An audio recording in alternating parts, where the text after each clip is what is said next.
or Joe, and we'll answer those questions for you.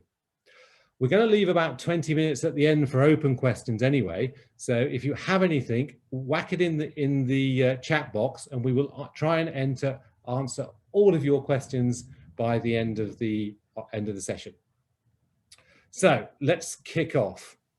I'm going to share my screen here. So I hope you can see that okay. So marketing. So marketing is probably the first thing as a business owner you've really got to get a grip of. So if you want a fast growth business, marketing is the first thing to do.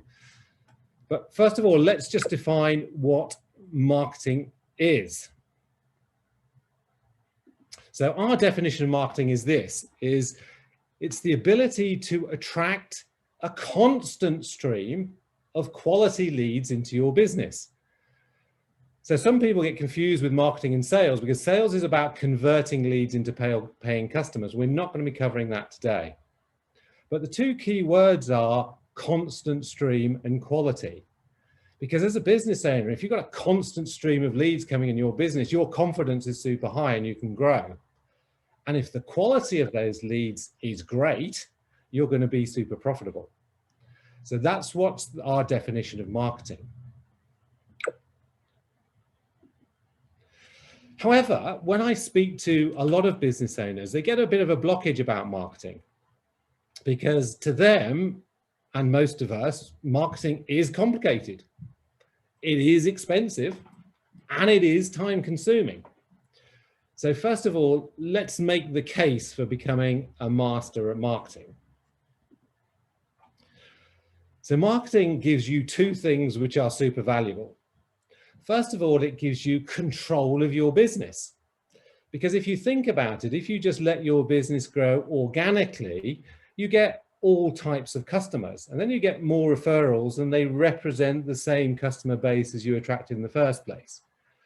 But as we know, not all of those customers are great customers.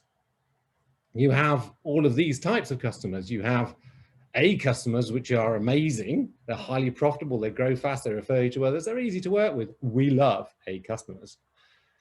Then you have those B customers, bread and butter customers, which are steady and loyal. They grow. They give you repeat business. They're low maintenance. We like those.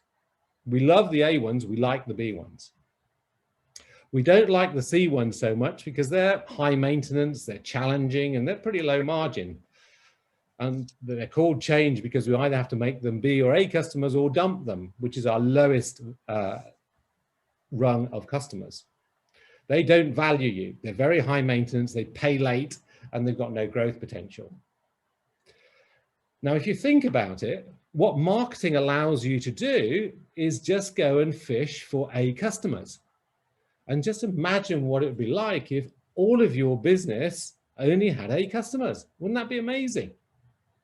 So that's why marketing gives you control, because it gives you control of the type of customers that you can build your business around. Now, the second thing that marketing gives you is growth. Because you know what? Most of us, in order to get growth, we have to build our team. We have to make those hires. And unless we've got a really full pipeline, we never have the confidence to make the hires. So actually filling the pipeline with A quality customers gives you growth. Now, the other thing that gives you confidence is understanding your numbers. And for most business owners, this is the key equation. We call it the core profitability equation. And that sounds a little bit like this. It's the lifetime value of a new customer divided by the cost of acquiring that new customer. So let's say you're in a business where your typical customer stays with you for 3 years and spends £10,000 with you, and you make a £5,000 profit on that. So the lifetime value of that customer is £5,000. And if you can, through your marketing efforts, acquire that new customer for, let's say, £500 or £1,000, then that's a good equation, right? It's 4 to 1 or 5 to 1. You've bought a customer for £1,000 and sold a customer for £5,000. That's fantastic. Now, if you understand your numbers, that's going to give you confidence, because most of you, and I know most of your businesses, yeah, your equation, your marketing equation does work. So therefore, once you understand the quality of your numbers, it gives you the confidence to go do marketing. So I hope I've made a strong case for you to become a master at marketing. If I haven't, well, you might as well leave the meeting and go do something else today, but hopefully you have. So let's go into how you do that. So what we want to do is create a marketing machine. And we want a marketing machine because we want a constant stream of leads. So it has to be relatively automatic. And there's 4 cogs to our marketing machine. The first cog is identifying clearly your target market. The second cog is making sure you have a clear, unique selling point for each one of your target markets. The third point is finding the lead generation strategies that work for you. And the last one is testing and measuring what's happening so that you can constantly improve the return on your marketing investment. And we're going to go through each one of those in turn. So let's start with the target market. And we really want to choose this very carefully, because going back to my previous slide, we want to look for those A customers. So what we're looking for is, what is the golden niche for our business? What are that set of customers that we can go and find which are highly profitable, that love us? Now, when you're looking for your golden niche, apply these 4 criteria when you're comparing one niche to another, because our golden niches have these 4 characteristics. First of all, they're customers that are highly profitable, i.e. we can add a lot of value to them and therefore we can command a reasonable margin. Secondly, the niche needs to be easily marketable, i.e. they're people that are easy to access and talk to, because we can't get to them, we can't market to them. Thirdly, the niche needs to be scalable. So as soon as we sort of figured out our marketing code, it's big enough that we can just repeat and scale the business quite high. So the niche needs to be big enough for us to do that. And lastly, the niche needs to be what I call leverageable. It's probably not a word in English, but what it means is that every new customer is easier to serve than the last customer. So for us as a business owner, it takes us less time to manage marketing as the business gets bigger, not more time. So those are the 4 criteria that each one of our golden niches have to have. Now, when we're searching for our golden niches, the best place to start is actually with your current customer base. And I'm going to show you a tool which allows you to analyze your customer base and find your golden niches. And we call this the magic matrix for an obvious reason. So what we do is we plot our customer groups across the top and our products and services down the side. And we analyze where the volume of our business is going. So you can see on this particular graph, the highest number is on product 3, customer group B. But actually, we sell the most in total on product 1. So that looks to be the most popular niche. But I'd encourage you to go to the next level and say, well, actually, how much profit am I making out of each one of these boxes? And if you do that, you get a slightly different picture. And what you can see of all the activity of this particular company, there is 2 boxes that make the most of their money. So customer group B and customer group E makes the most of their money. And actually 2 products make most of their money, product 3 and product 5.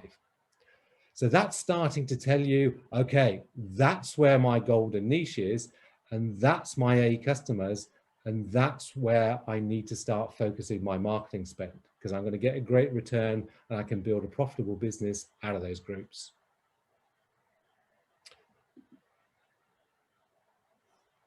Now, the next thing I'd encourage you to do is once you've found that customer group, be very precise in your definition, because marketing is expensive, right? And we only need to be fishing where the fish are biting. So here's an example of an IT company. When I asked them what their target market was, they said, actually, we do IT services for SMEs. But, you know, SMEs is far too big a definition. I can't target to all SMEs. So the next question is, well, which SMEs? And they said, well, actually, we do quite well in professional services. Great. Okay, we come down a level. But which professional services? Because that's too big. And we narrowed it down to lawyers and architects, because they've got some good track record with lawyers and architects. But even that's too big. So we went down to the next level and said, well, actually not all lawyers, because the ones that are big have their own IT departments, and the ones that are too small are not profitable. So we said, we want lawyers and architects that have between 14 and 50 employees. And also geographically, we don't need to be in the whole of the country. Let's just focus on the Thames Valley. We can build a big enough business in the Thames Valley. And then we come down another level of accuracy and say, who specifically is the decision maker that I need to be talking to? And we brought it down into practice managers and managing partners. Now marketing gets easy, because I can picture these people. In fact, I can go onto Google and find the names of all of those companies, and I can go onto LinkedIn and find the names of all of those people. So suddenly lead generation becomes a lot easier. So I'd encourage you, when you're defining your target markets, to be super precise. So I said I'm going to ask you a few questions, and here's the first one. So ask yourself, to what extent is my marketing focused on my clearly defined golden niches? And score yourself out of 10. So 0 is not at all. 10 is written and in place. And somewhere in the middle is loosely, I kind of do this. So give yourself a score out of 10. And be honest, be honest. Okay, let's move to the next cog of our marketing machine, which is the unique selling point. Why do we need these? Well, first of all, if you don't have something unique and compelling in your message, then your marketing is not going to have any cut through. And therefore, you'll be spending a lot of money and not getting any leads. So spending time writing brilliant USPs is worth a lot of money. Now, your unique selling point needs to be, first of all, 100% relevant to each target market. We need to be talking about the problems or opportunities that those guys have. And it also needs to be in the language of the target decision makers, the language of the practice managers in our example. And an easy way to do that is just go speak to your A customers and get them to tell you why they like you. And write down their words verbatim, because often we get tied up in our own terminology, but for marketing, we want our customers' words, not our words. It also needs to be concise, and it needs to be compelling. Concise because a lot of people don't spend much time looking at your marketing, particularly on digital. And it also needs to explain the benefits to your customer. So here's an example of the way we tend to structure these sentences. So this is, we specialize in helping growing legal practices reduce their operating costs and speed up their casework. Now, if you look at the structure of that, it's first of all, we specialize, because that makes us unique to our target market, because we really look after you. Then we describe who we specialize in, and then we give them the benefits. So that's a good structure that we use. You can also be even more specific than that, and actually within the, let's say, the market of lawyers, you can identify and split them down into their problems, because what we found is lawyers have 3 types of problems. They either have security problems from an IT perspective, productivity problems, or home working in the last few months. So then you can write your USP for marketing copy in a slightly different way to address each one of those three. So on the first one, you can say, we specialize in helping legal practices make their IT systems 100% secure and compliant. If it's a productivity customer, we can say, we specialize in helping legal practices with systems that allow their fee earners to bill more hours every week, because that's their language. Or on the last one, we can say we specialize in helping legal practices to set up home working networks and eliminate the cost of the office overheads. So all those three things are compelling to our target market. Now, it is worth you guys spending a lot of time and energy writing unique and compelling messages. And for those of you that are financially orientated, let me tell you the benefits of that. Because if you can be unique to your target market, it means by definition, you don't have much competition, which means from a pricing perspective, you can command higher margins. We like higher margins.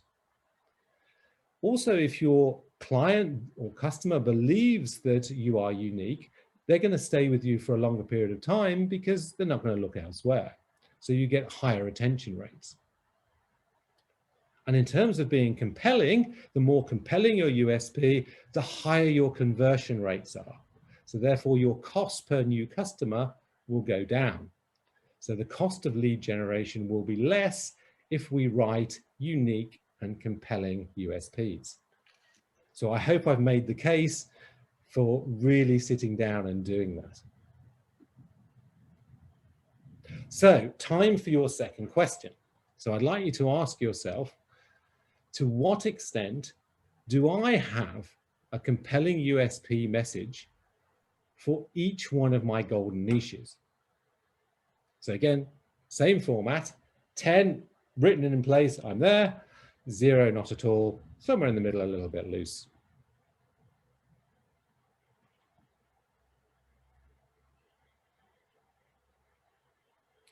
Okay, hope you've written that down. Let's go on then to the next cog, which is lead generation. Now, lead generation is the bit that costs money. So my key message here is don't go into lead generation until you've done the work on target market and until you've done the work on USP.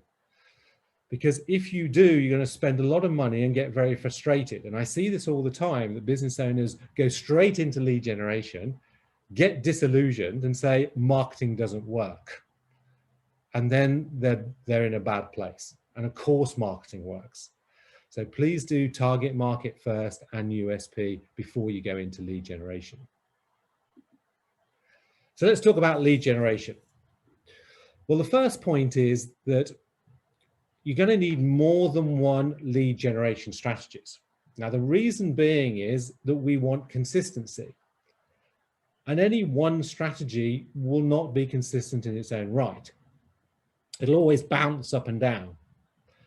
But if you put 5 strategies that are all bouncing up and down, the law of math says, well, actually, we get a fairly linear curve. We get consistency. So we needed probably at least 5 lead generation strategies working at any one time to give you a consistent flow of leads.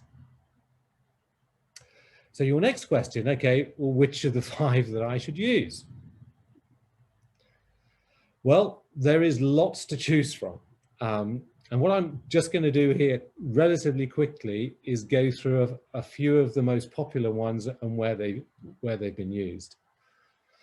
So the first one is probably the most obvious one, which is paid advertising. Now, paid advertising now, most of that exists in the digital world, right? It's Facebook or LinkedIn or all that type of stuff. But also don't ignore the more traditional stuff of TV advertising or even buses and tubes. Like I've got a couple of clients that do very well on buses and tubes. So that's the first one, paid advertising. The second one, which is a golden one, is if you've got a product or service that people search for, search marketing is fantastic because you can measure it, it's consistent, and over time it actually gets cheaper rather than more expensive. So either organic SEO or PPC is great for you if you've got that type of product or service. Next one is networking. Networking is a great one. I've got clients who get 100% of their customers through networking. But don't think of that just as face-to-face, because LinkedIn is probably the most powerful networking system in the world, and can be extremely effective in terms of lead generation. Referrals is another great one. Again, if you build a referral system and get your clients to recommend other people, that's fantastic, because guess what? The conversion rate on those clients is amazing. But you're not going to get those referrals unless you have a system to do so, because people need to be asked. Next one is what I call business development. Again, we've got clients who really are fantastic at this. They work their CRM amazingly. They work it every week hard. They get loads of marketing intelligence to build the quality of it, and they're fantastic at relationship building. So in some industries, business development is absolutely perfect.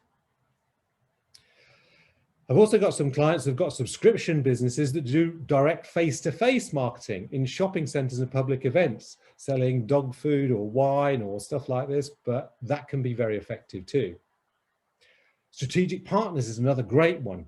Find people you can work with that have your clients, because if you can work with those, they can give you your clients and you can give them clients in return. Very effective system. Events in this climate are amazing as well. Webinars, seminars, educational CPDs are fantastic marketing, because you're showing your expertise to your potential customers and they buy into you. Cold outreach can work as well. Either phone, email, mail, or combination of those can be very effective. It's very high volume, but for certain businesses, it works extremely well. Social media can work extremely well. Trade shows can work extremely well. PR can work extremely well. Sponsorship can work extremely well. Signage actually can work extremely well. It's one that not a lot of people think of, but think about McDonald's. Think about how many McDonald's signs you see around this country. And if I tell you that McDonald's have a whole department of about 30 people that only do signage, that's all they do, they only do signage, and it makes them a huge amount of money. So what you can see is there is a lot of lead generation strategies. Nowadays, a lot of them are digital and therefore very easy for us to access as business owners. So how do we pick them? Well, this is advice I'll give you. First of all, start with what's going to be effective for you, based on the amount of leads you require every month, and also how much you want to buy the lead for. Now, of course, there's not just a pound cost of leads, is a time cost. So if you haven't got much time, you're going to have to go for those lead generation strategies, which are more digital or can be handled by agencies. If you have got a lot more time, you can do more stuff like networking and business development. So those are the criteria. What's going to be effective for you? Secondly, pick something that you like doing, because I've seen so many business owners that say, hey, that's a great strategy, and after 2 months, it's not happening, and because they just don't like it. So just a golden rule of thumb, just pick stuff you like doing. And lastly, make sure whatever you're doing is consistent with your brand, because obviously we want to build the brand over the long term. So that's how to select. But once you've selected them, how do you operationalize them? Because it's no good just thinking about them. We have to do them in order to get results. And the best tool we have for that is called the marketing calendar.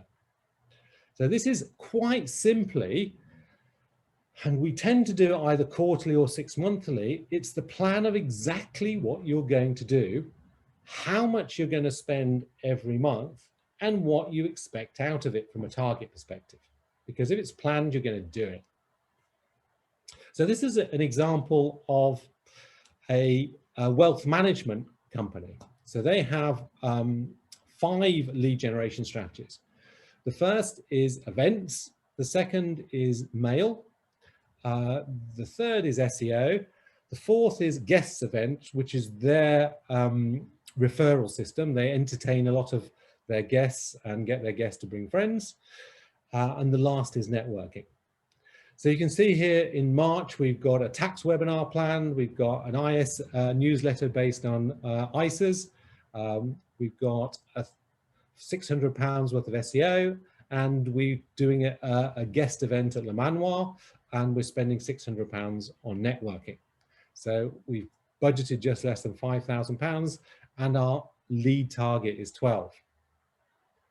Now, with the wealth management, that might not sound a lot, but with wealth management, the lifetime value of a client is pretty high.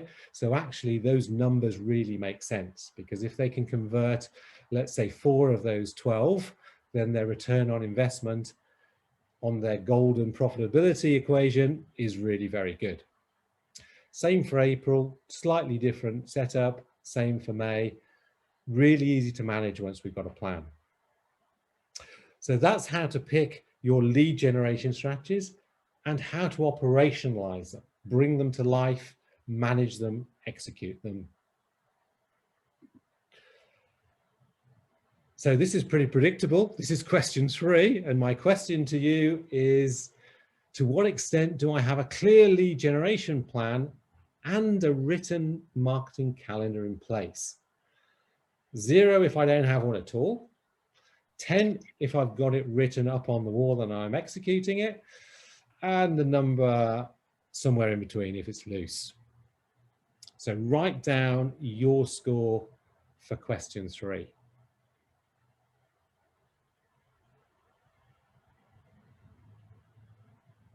Okie doke. Now I realize we're going quite fast, and I realize we're covering a lot of material, but I want to make sure you can see the whole picture before you leave this today. So let's move on to the 4th and final cog of our marketing machine, which is testing and measuring what's happening.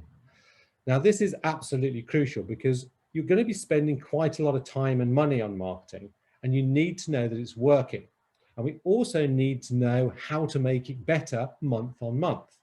Because if we test and measure, the effectiveness of our marketing improves all of the time. So what we tend to do with test and measure is build what we call a marketing dashboard with all the key numbers for each lead generation strategy, because each lead generation strategy has slightly different metrics. So we need a dashboard for every one. And I'm going to show you one example. Now, I apologize, there is a lot of numbers on this slide, but stay with me in terms of where I'm going with this. So this is a PPC strategy. So this is a client that hadn't done PPC before. So across the top are the months, that's January, February, March, April, May. And down the side are the key metrics we use to measure a PPC strategy. So in the first couple of months, we decided not to spend too much because, we were experimenting. So we spent £200 on PPC. On the first month, we got 4 leads and converted them at 25% and got 1 new customer. So that customer cost us £200. And we worked out the lifetime value of a customer in this business was around £200. So that was just a break-even activity. So in the second month, we changed some of the words that we used in the search side of things and improved the performance. We got 6 leads for our £200. We got 2 new customers, so our cost per new customer halved. Now our cost per new customer is £100, and we made £400. So therefore, we got 100% return on investment, because we spent 200, got 400 back. So we increased the level of investment to £500. Now at £500, we got 12 leads and 4 new customers. So our cost per customer went up a little bit, but it still worked well for us. So what we decided to do is just improve the sales mechanism a little bit. And in April, we got another 12 leads for our £500, but we improved our conversion rate to 42%. So we got 5 new customers. So in that case, we made £1,000 for an investment of £500, 100% ROI. So on that basis, we had the confidence to up our investment to £1,000 a month. And that got even better. So the lifetime value of the business we acquired for our £1,000 was 2,400. So actually, because we learned how to do this, we were getting better and better. Now, 6 months on, those numbers are even better because each one of those lines has been further optimized. And this particular client is making a lot of money out of their marketing scenario. So what I'm trying to explain here is, in order to get into marketing and be a master of marketing, you've also got to be a master of mathematics, because you have to measure, you have to test, and you have to improve. It's the Kaizen theory of marketing. Just get a little bit better every month and you're going to end up in an amazing place. So let me ask you the fourth of my questions. And that is, to what extent am I testing and measuring the performance of my marketing strategies? 0 is I'm not testing and measuring at all, but I think they're working. And 10 is I've got a test and measure dashboard in place and I'm using it month on month to get better and better. And somewhere in the middle is loosely.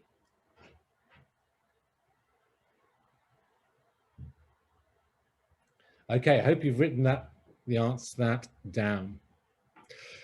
Now, obviously, if you want any help on any of these things, just reach out to Joe or Chris or myself, and we're very, very happy to help you set up any one of the cogs of your marketing machine.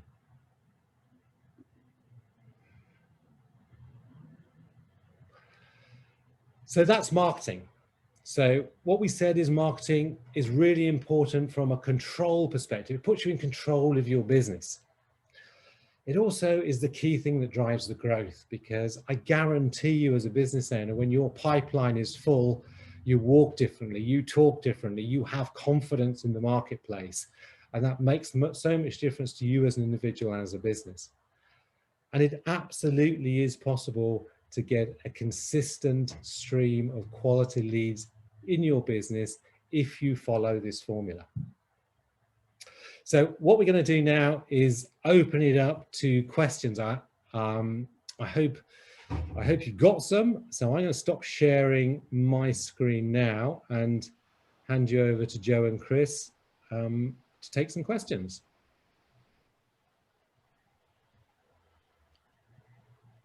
So we can either put our questions in the chat box, guys, or if you want to kind of raise your hand, we've got a few screens going, so we'll absolutely be happy to answer anything you want to ask us. Graham. Morning, David. Thank you for that. It was really, really insightful and really useful. Question really about that. You mentioned dashboards at the end and means of measuring them. Is there good small business software that you can use to do that? Do you design your own? Is it as straightforward? Is it as straightforward as kind of asking yourself who responded to each of the messages? Great question. If you're using a CRM system such as HubSpot and stuff like that, or one of the others, you can build your dashboards out of your CRM system. So that's one option, and that works quite well. Alternatively, you have to start with build it out of Excel. Yeah, so just use standard Excel, because when you first start marketing, then you don't exactly know the format of your dashboard. And what we see is the dashboard we build in month 1 is okay, but by the time we get to month 6, it's really good. And then once you've got the dashboard in Excel that really works, then you can probably put it into more proprietary software and systemize it.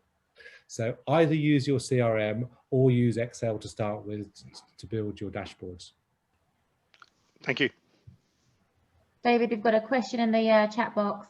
Is it wise to buy Instagram followers and Facebook likes?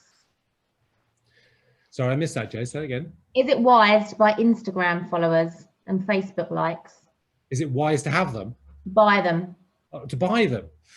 I don't think you need to. I mean, really, it's really driven by the quality and frequency of the content. So actually buying them, I think, is a really bad strategy. I really wouldn't do that. And when people realize you're buying them, then you kind of blown your credibility. So my personal opinion is I would never buy them. We've got a great question from Lisa. She says, does the business owner need to stay in charge of the marketing strategy, or can they pass it on to someone else within the team? Yeah, great question. I think initially the business owner needs to understand this stuff, because you can't manage someone else if you don't understand it yourself. So the best scenario is get in there and do it yourself and learn about it to start with. And as soon as you get good at it, it becomes repetitive, then give it to either another team member or an agency to do. Because obviously what we want is a business that grows with less of your time, not more of your time. So get in there and learn, but as soon as you've learned and systemize it, pass it to somebody else to do it. Is that okay, Lisa? Does that answer your question? Yeah, it definitely does. Thank you, David. Fabulous. We've got another good question from Janet. She's asking about the cost of leads. So if you're using Facebook advertising as a strategy, what should you be spending on it, on the adverts, compared to the results? So how do you know, basically, if you're not spending enough, and how you find out what that beauty spot is?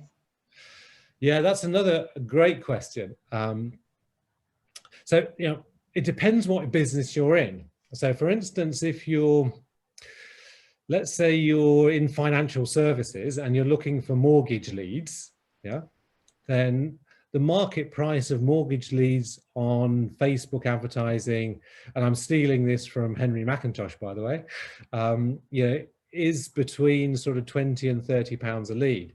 And that works on the equation, right? Because actually a mortgage is worth, £2,000 or £3,000. So buying leads for that is fine.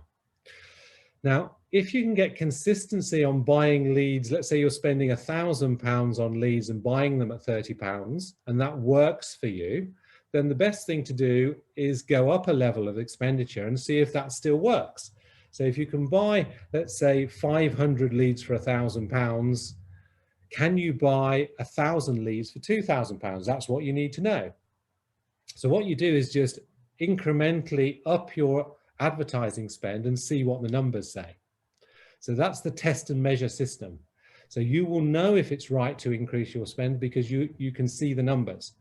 And if your profitability equation works, if your lead cost works vis-a-vis your lifetime value works, why wouldn't you keep going?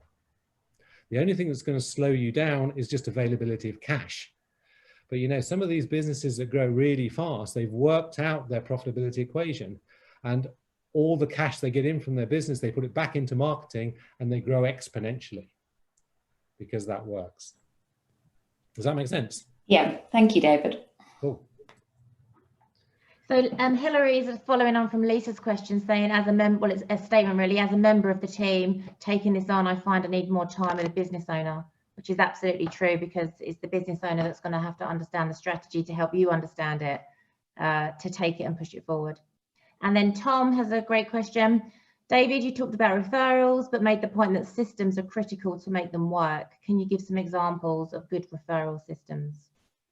Yeah, so I mean, the example I gave was of the wealth management one was a good one, because what this particular company does, they do what they call client entertainment events. And we worked out statistically that every time we did an event, because we got to build our relationship with our customer base, and we asked one simple question, which was, could you give me the name of one person that you think would benefit from the services that you're enjoying today? And that is a system, right? So if you, let's say, do 4 or 5 client entertaining events, get all your best clients to come and get them to bring some friends, and you ask every one of them that one question, then you are going to get referrals. That's the system. Another example of a system is what we call the quarterly client check-ins. So For instance, if you've got regular clients and you have a business review with them every quarter, that gives you the opportunity to discuss with them how their account's going.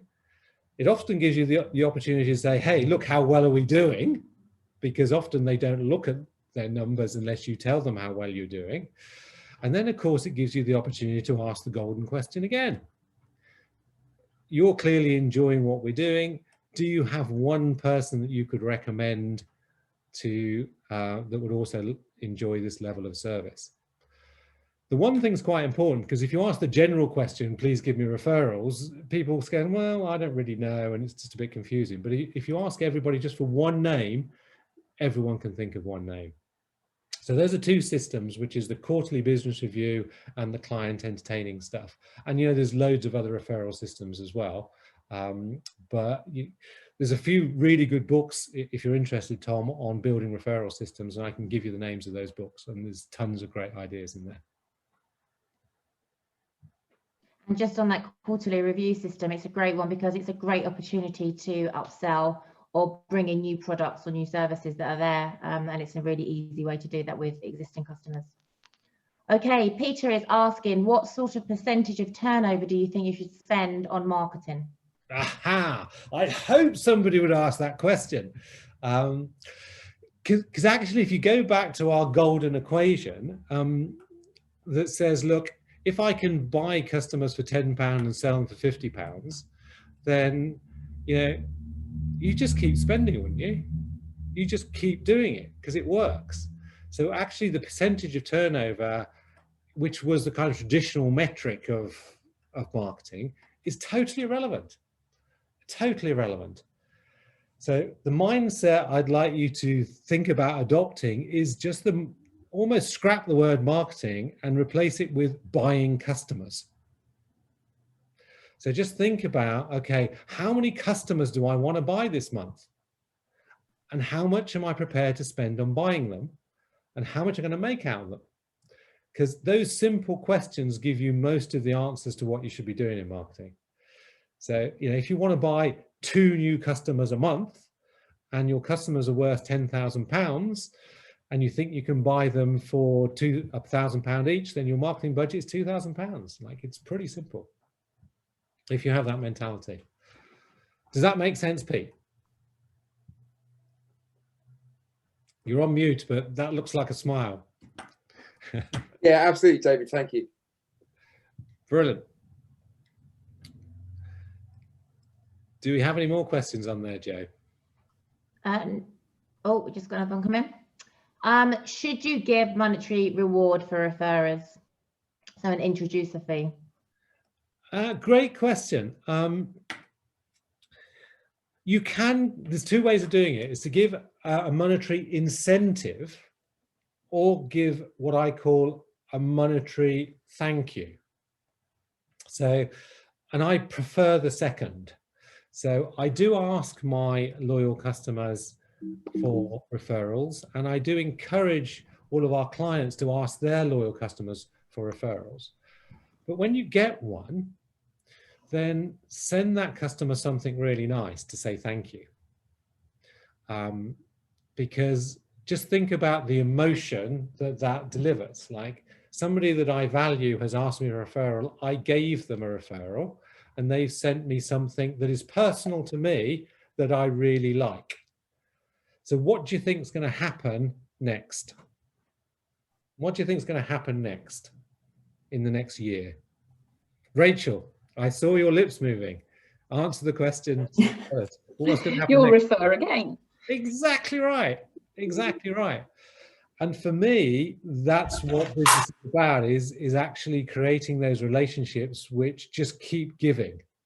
Whereas I think if you just offer financial incentives, they can work, but they're a bit, I don't know, it's not quite the same mentality.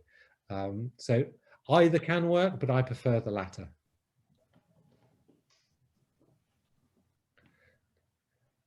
Any other questions from the floor?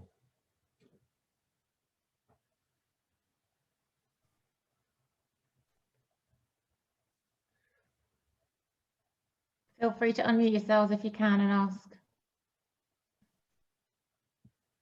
We've got a few shares on the chat box, just some nice little ideas about sending brownies from local shops to say thank you, and branded gift bags for referrals, which is a great way.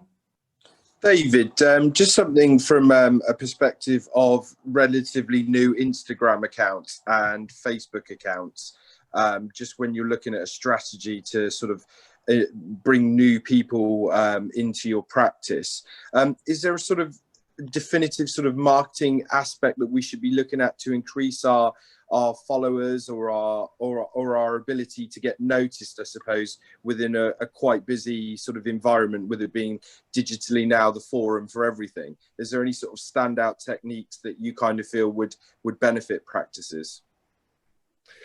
I think most of it comes down actually just to the quality of the content. I mean, if you've got really great engaging content, people are going to sign up and they're going to share it with other people, and it becomes viral.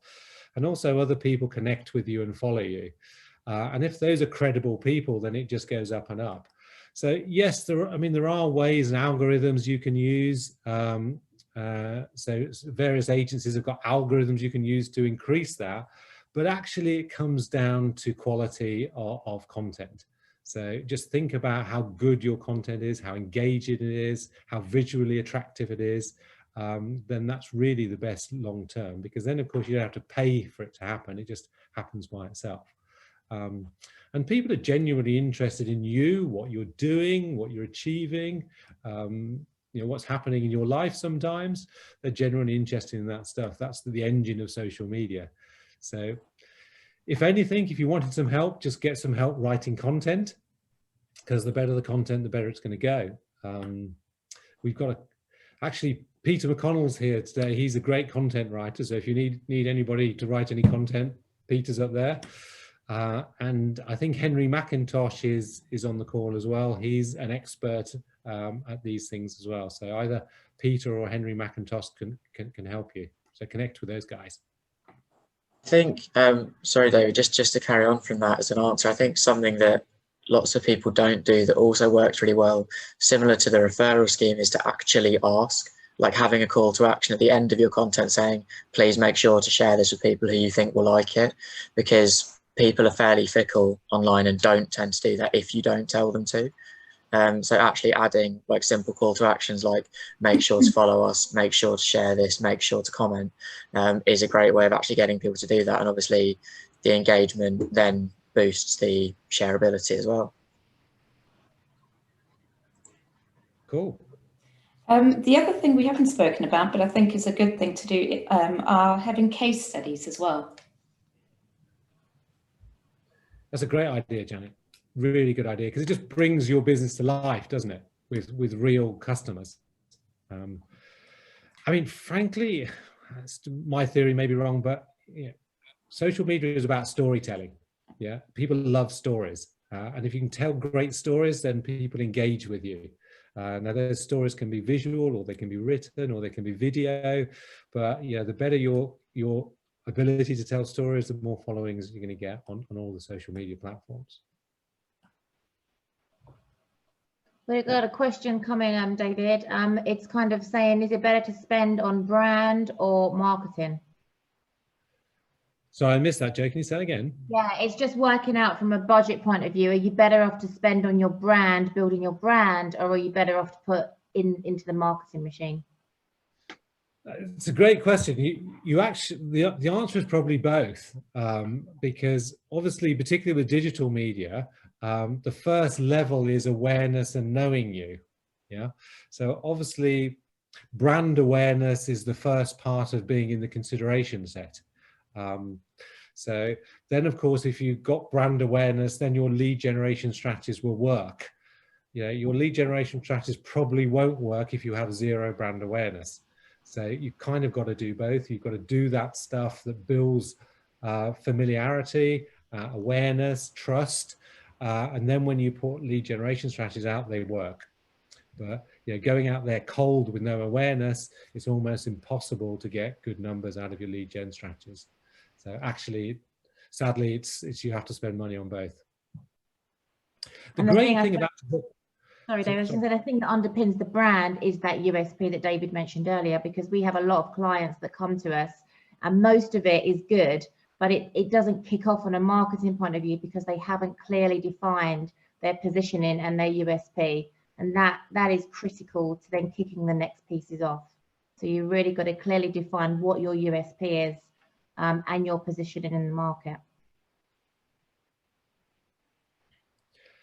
Great. I'm interested to know how you guys got on your scoring as well. So could I ask you just to add up your scores on your 4 questions? So the maximum score is 40.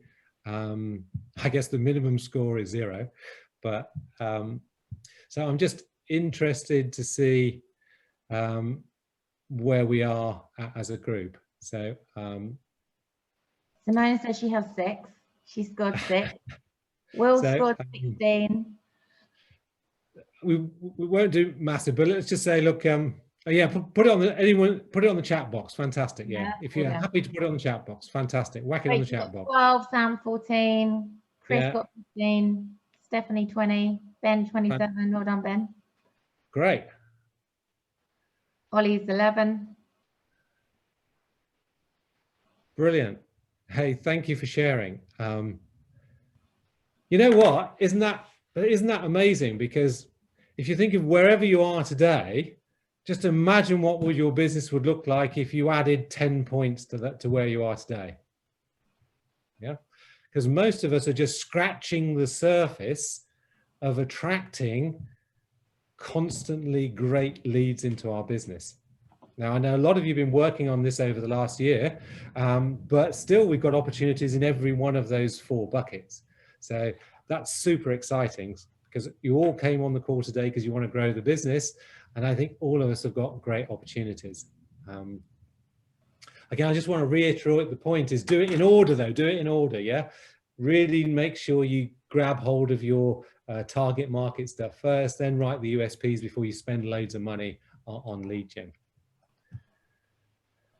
And before we go, I just want to invite you to the next session. We've got a guy coming along to join us called James Newell. So you can look it up on Google. He has a business called The Clear Sales Message. So he's really building quite a reputation out there in helping businesses really improve their sales. You know, taking their conversion rates from 20% up to 80%. And that is worth a lot of money. He's also written a few books. I'm sure he will give you those for a discount price next week, so don't buy them yet. But please join us on February the 19th to listen to James. Now, the other thing is if you've got any specific questions that you'd like to put to James, he's said he's very happy to actually build those questions into his presentation. So if you've got any sales challenges, either put them on the chat box or drop us an email. I'm going to send those to James and he will address those particular questions in his presentation because we want to make this as relevant to you guys as we possibly can. So any particular sales challenges you've got, let us have those and James will answer them. Fantastic. Any last questions before we sign off for the day? It's Friday. So looking forward to a lovely, I think it's going to snow, isn't it? Did someone say it was going to snow the weekend? Oh, I don't know. David. Oh, Ollie, yeah, go ahead. David. Sorry, it's just a quick question. It's sort of like amazing everything you just shared, and it was it's all incredibly helpful. But I wanted to ask from a sort of personal business perspective for mine, which is obviously the events industry, and to the current climate at the moment with everything's been said. So I don't know, ask opinion and advice in the sense we've gone through an incredible year in that industry. We're still sort of uncertain. And I guess the question is from a point of view of everything that's been said, obviously I'm strongly determined to put something out there and to market to people of what my idea would be, but also incredibly sensitive to everybody on the recipient and everybody's current feeling what's going on, and just sort of what would you, I don't know, think on that, to carry on putting stuff out strongly, or to be sensitive to the current climate? I think my view is, Ollie, it will come back. I don't think people are there yet in terms of buying. So I would prepare everything you've got to prepare and be ready with the message and get a feeling for the timing. I think it's too soon to be advertising events now because people just won't commit. So as soon as the mindset changes, be ready with your marketing stuff, but don't go too soon. Cool. Thank you. I hope that's helpful. Hey guys, it's 10:30 and we always like to run on time. So I hope today has been useful. Hope to see you all again in a couple of weeks' time with James Newell. Have a fantastic weekend. Bye all.